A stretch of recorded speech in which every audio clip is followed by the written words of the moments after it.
الوضع في الخليج يتغير. الظروف التي سينشأ عليها أولادنا ستختلف كثيرا عما هي عليه اليوم. ما ستشاهده الآن ليس أسطورة وليس نسجا من خيال، إنك على وشك مشاهدة تقرير خطير عن تغير أوضاع الخليج. وصلت شمس الإسلام إلى إيران بعد وفاة النبي صلى الله عليه وسلم، فقد بدأ الفتح الإسلامي لهذه البلاد في السنة 13 للهجرة في عهد الصديق رضي الله عنه، واستمرت عملية الفتح حتى حقق المسلمون نصرا مبينا في معركة نهاوند في السنة 21 في عهد الفاروق رضي الله عنه. فسميت هذه الموقعة فتح الفتوح، لأن دولة الساسانيين لم تقم لها قائمة بعدها، وبقيت إيران دولة مسلمة سنية حتى مجيء الدولة الصفوية بقيادة إسماعيل الصفوي سنة 906 للهجرة، التي حولت إيران للتشيع بالقتل والإرهاب لكل من أبى تحويل معتقده. وهذه هي النتيجة.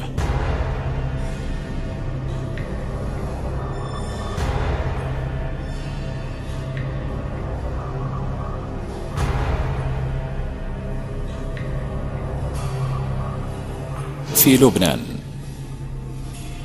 أنشئ حزب الله اللبناني من قبل إيران، دعم ودرب حتى أصبح دولة بداخل الدولة. وبعد استحكام واستقرار أمرهم كانت حرب بيروت.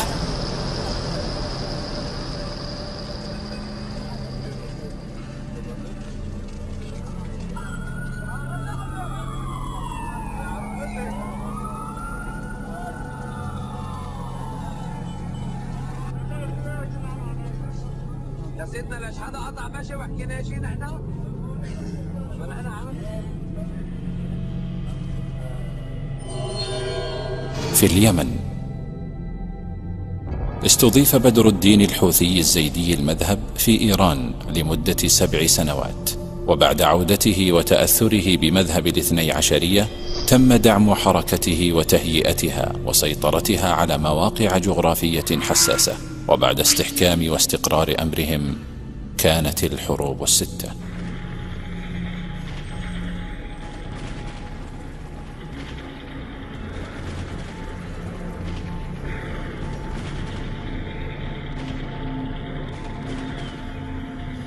في العراق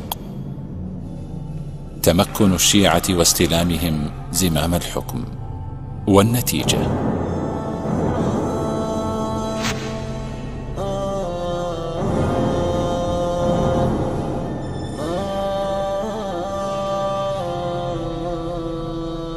في الكويت نسبة الشيعة في الكويت في تزايد مذهل، ولهم مناصب حساسة ولهم قوة في التأثير الإعلامي والتعليم. في البحرين كانت نسبتهم في عام 1911 للميلاد لا تتجاوز 30%، وفي عام 2009 للميلاد بلغت نسبتهم 56%.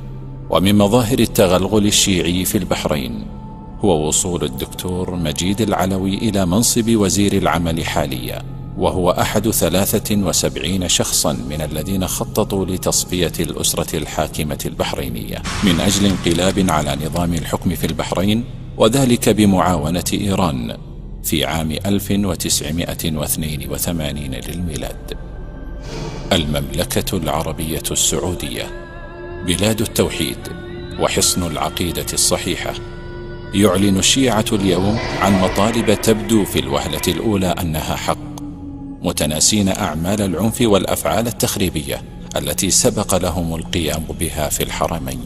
وهذه المطالب تشكل جرأة غير معهودة من أبناء هذه الطائفة، مما يدل على تغير الأوضاع في الخليج. ففي 30 من أبريل من عام 2003 للميلاد وجه عدد من مرجعيات وقيادات ومثقفي الشيعة من أهل المنطقة الشرقية عريضة لخادم الحرمين الشريفين عبد الله بن عبد العزيز ولي العهد السعودي في حينه، ووقع عليها 450 شخصا تتضمن مطالبات خطيرة جدا في المملكة، في حين أن مواقع الشيعة تهاجم حكومة المملكة في كثير من مواضيعها المكتوبة، وتعتبرها كما في جميع أقطار أهل السنة حكومة ظلم وجور واضطهاد، وهي تصفهم في أدبياتهم بأنها وهابية، والوهابية في نظر الشيعة نواصب كفرة. ومما ينبغي التأكيد عليه هنا أن المناطق التي يقطنها الشيعة في المملكة لها حساسيتها الجيوسياسية، وذلك في المنطقة الشرقية التي تعد أكبر مخزون نفطي في العالم، وكذلك حساسيتها الدينية، ويتمثل ذلك في المدينة المنورة التي تأتي في المرتبة الثانية بعد المنطقة الشرقية من حيث كثافة الوجود الشيعي.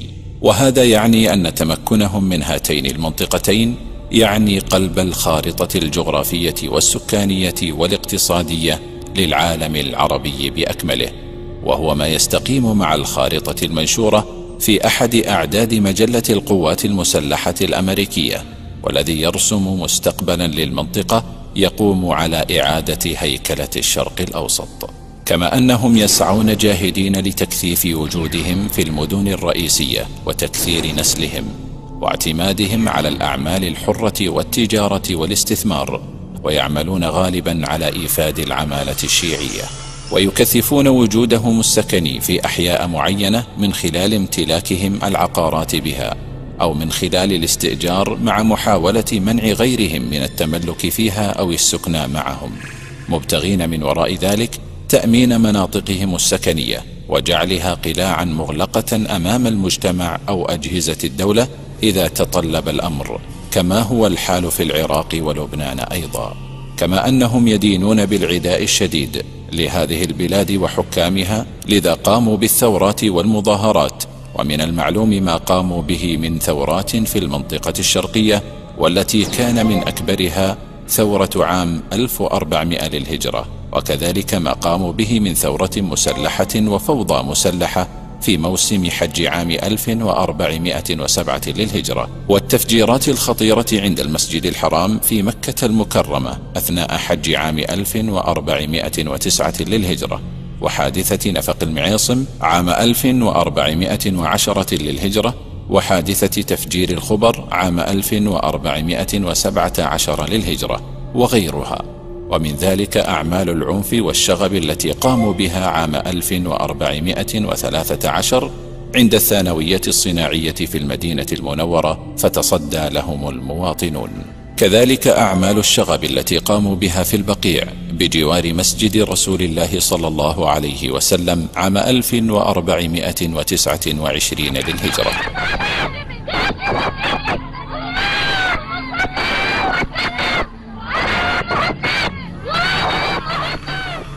ومن مظاهر ارتباط شيعة السعودية بإيران قيام رؤساء ووزراء من إيران بزيارة كبار الشيعة في منازلهم، قيام بعض الشيعة بإرسال أبنائهم إلى إيران لدراسة المذهب الاثني عشري في جامعات قم وطهران، ومؤخرا قيام شيعة القطيف بإقامة حفلات زفاف أبنائهم في مدينة مشهد الإيرانية. ولهم نشاط اقتصادي كبير وخاصة في شرق المملكة، وتواجد ملحوظ في المؤسسات النفطية، كما أنهم يستحوذون على تجارة الذهب في المنطقة الشرقية وأسواق الخضار والفاكهة والأسماك والتمور. ويوجد لهم مكاتب عقارية منتشرة في أحياء السنة لشراء البيوت والأراضي في الدمام بشكل مكثف وبمناطق مركزة. وبحسب بعض مكاتب السنة أن الشيعي يحضر للشراء والمكتب هو الذي يشتري له، وهذا دليل على أن الأمر مرتب ومنسق. وقد قاموا بالسيطرة على الأحياء القريبة من مدنهم مثل حي العنود وحي الجلوية، والذي أصبح مهددا بأن يتغير ديموغرافيا بسبب تقدمهم. كما أنهم قاموا بالزحف على حي القزاز وضواحي وسط الدمام القديم، والذي تم شراء بيوت كثيرة لهم فيه، بل إن التفاوض على المال غير مهم عندهم، فيرفعون السعر لإغراء البائع، مع العلم أنه يوجد لديهم حول مدنهم مخططات كبيرة، ولكن الهدف هو الدمام ووسط الدمام في الوقت الحالي.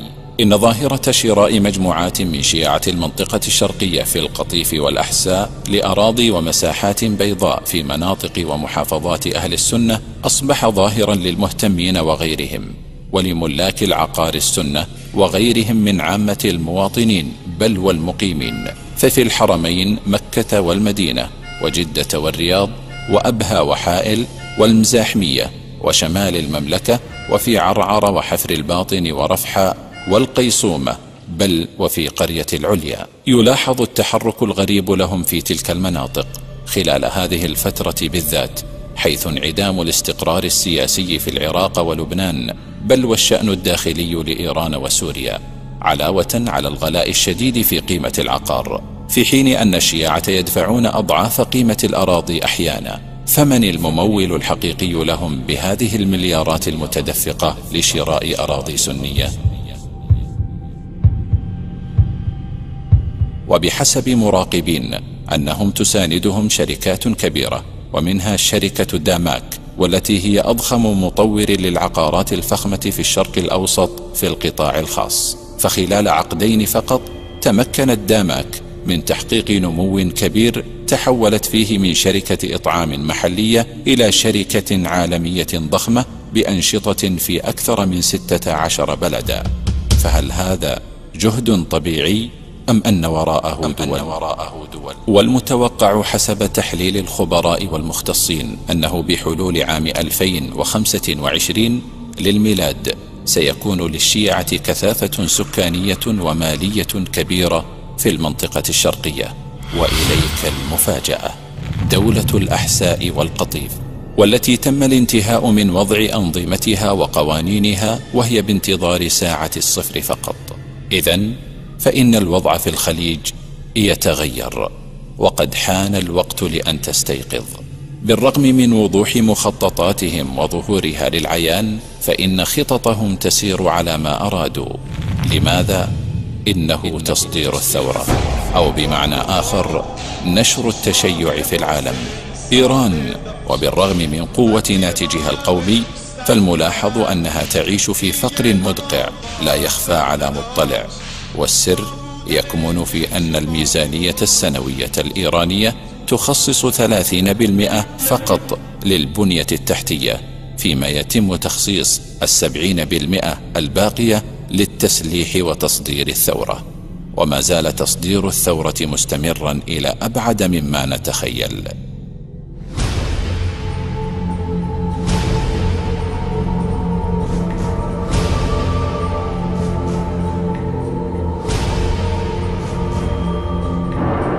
هل تعلم أن منظمة واحدة، مجمع أهل البيت العالمي الشيعية لنشر التشيع، دورها وتواجدها في 44 دولة في جميع القارات؟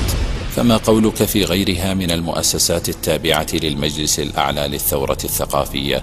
وهل تعلم أن المتخرجين من الوافدين لحوزات إيران أكثر من 12,000 متخرج لعام 2009 للميلاد؟ وهل تعلم أنهم يوزعون الكتب للأعاجم للتشيع في القطيف والأحساء ومكة والمدينة وغيرها وفي دول الخليج، ويعلن عن ذلك في قنواتهم؟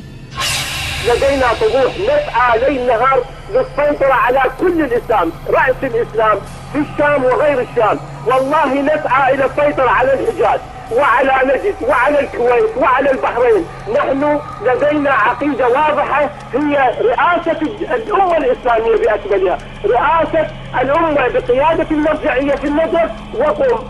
الذي يعجبه والذي لا يعجبه على أن يضيق البحر. هذا هو الوضوح في عقيدتنا. بغداد اليوم وغدا النجد وغدا النجد. وأنا أقول يا وهابية، شهيد الله شهيد الله، تذكروا هذه الكلمة، شهيد الله. إذا فكرت بيوم الأيام تأذوا واحد إحسائي أو قطيفي أو دمامي أو أي شيعي، قسما بالله العظيم لنجعل هذا الحج عليكم حمام دم. احفظوها في راسكم هي، والله بتصير حمام دم براسكم، هيحطوه في بالكم. الحج جايها وكل حج جايه، واذا ما كان في حاجه والله ندخلكم مو بس من ايران ومن العراق. الان صرتوا على حدودنا، يعني ناكلكم بعظمكم، ما نشوفكم. يفكرون، يجتمعون، يخططون، يتآمرون، يدعمون، ينفذون، يفسدون. فكما رأيت إن الخليج الذي نعيش فيه اليوم لن يكون نفس الخليج الذي يعيش فيه أولادنا وأحفادنا إن لم نسعى للتغيير. مثل الرماح العوالي عن معالينا، واستشهد البيض هل خاب الرجا فينا. لما سعينا فما رقت عزائمنا، عما نروم ولا خابت مساعينا. قوم إذا استخصموا كانوا فراعنة، يوما وإن حكموا كانوا موازينا. تدرعوا العقل جلبابا فإن حميت نار الوغى خلتهم فيها مجانينا.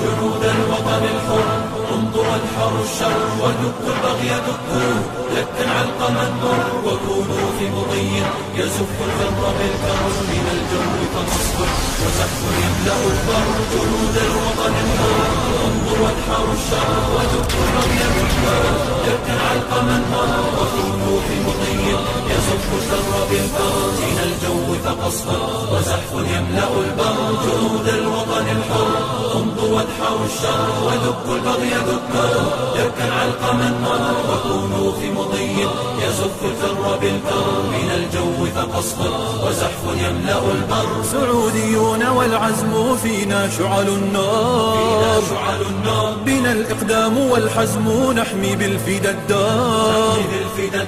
سعوديون والعزم فينا شعل النار، بنا الإقدام والحزم نحمي بالفدا الدار. بنا الإقدام والحزم نحمي بالفدا الدار. وتزداد وتفني المر بالصبر، فهذه صرخات الجيوش اليوم تزهر. وهذا علم العز في العلياء أخضر. جيوش الوطن الحر تحدو لحدى النصر، وتقتات وتزداد وتفني المر بالصبر. فهذه صرخات الجيوش اليوم تزهر، وهذا علم العز في العلياء أخضر. بلادي عن حماها جنودا نفتديها، نضحي لذراها ونرعى الحق فيها. بلادي عن حماها جنودا نفتديها، نضحي لذراها ونرعى الحق فيها. ونرعى الحق فيها. اطلب ما تشأ سنأتيك جموعا، بلحن نصر نظفر ونمضي حيث تمضي. نلبي دعوة الفخر فأنت القائد الفذ فينا والمؤزر. مليك الوطن الحر اطلب ما تشأ سنأتيك جموعا، بلحن النصر نظفر ونمضي حيث تمضي. نلبي دعوة الفخر فأنت القائد الفذ فينا والمؤزر. فذي مملكتي موطني خير البلاد، لها نبض خفوقي وترنيم فؤادي. فذي مملكتي موطني خير البلاد، لها نبض خفوقي وترنيم فؤادي. وترنيم فؤادي. جنود الوطن الحر جئنا ندحر الشر، ندك البغي دكا شديدا علقم المر. ونمضي في ثبات يزف الفر بالكر، من الجو فقصف وزحف يملأ البر. حدود الوطن الحر جئنا ندحر الشر، ندك البغي دكا شديدا علقم المر. ونمضي في ثبات يزف الفر بالكر، من الجو فقصف وزحف يملأ البر. لواءات علانا بنا للنصر قودي، وخط في سمانا هنا العز سعودي. لواءات علانا بنا للنصر قودي، وخط في سمانا هنا العز سعودي. سمانا هنا العز سعودي. ودقوا البغي دقوه دكا علقما مر وكونوا في مضي يزف الكر بالكر من الجو فقصف وزحف يملأ البر جنود الوطن الحر امضوا وادحروا الشر ودقوا البغي دقوه دكا علقما مر وكونوا في مضي يزف الكر بالكر من الجو فقصف وزحف يملأ البر جيوش الوطن الحر تحدو بحدى النصر وتقتات وتزداد وتفني المر بالصبر فهذه صرخات جيوش اليوم تزهر وهذا علم العز في العلياء أخضر بلادي عن حماها جنودا نفتديها نضحي لذراها ونرعى الحق فيها بلادي عن حماها جنودا نفتديها نضحي لذراها ونرعى الحق فيها ونرعى الحق فيها اطلب ما تشأ سنأتيك جموعا بلحن نصر نظفر ونمضي حيث تمضي نلبي دعوة الفخر فأنت القائد الفذ فينا والمؤزر مليك الوطن الحر اطلب ما تشأ سنأتيك جموعا بلحن النصر نظفر ونمضي حيث تمضي نلبي دعوة الفخر